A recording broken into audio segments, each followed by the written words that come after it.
Did you know that in Hebrew, the word for husband, Baal, actually means owner? And that when Israeli women say my husband, Baali, they actually say my owner?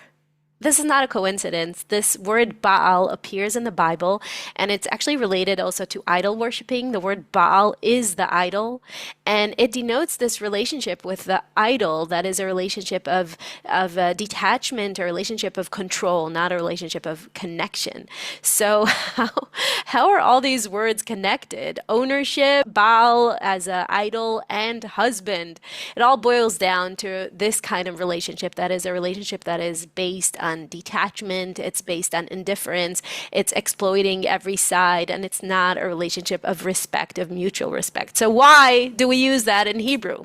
I don't know. It kind of caught on, and that's the word that we use. What's really interesting is that in Hosea and Hosea, there's actually a discussion about this word. There's this very scary rebuke that God gives the people of Israel, but it finishes with an optimistic note, as usual. And God says, one day you will no more call me, you will no longer call me Baali, my owner. You will call me Ishi.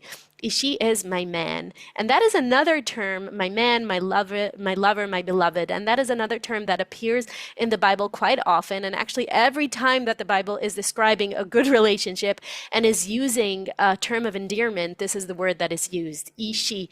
Rashi, who is a very famous Jewish commentator, says about this pasuk, about this verse in Hosea, that Baali has a tone of authority to it, has a tone of reverence and awe and control, versus Ishi, which is youthful love, tenderness, and closeness. So why don't we use Ishi? There is a discussion in Israel. Some women choose to use Ishi. It's very cute, but it's like super, super niche.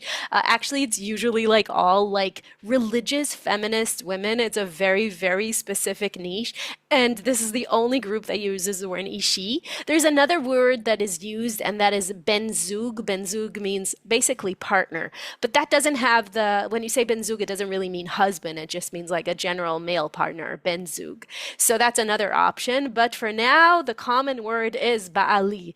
And for me, I don't know, I don't like this word at all, but there is this kind of like reminder over there how easily we could move from Ishi to Bali. The fact that we have these two very, very extreme versions to describe the same relationship, I feel like there's such a thin line between heaven and hell in this context. And this word Bali is just there to constantly remind us to choose intimacy over control, to choose closeness over authority and anything like that.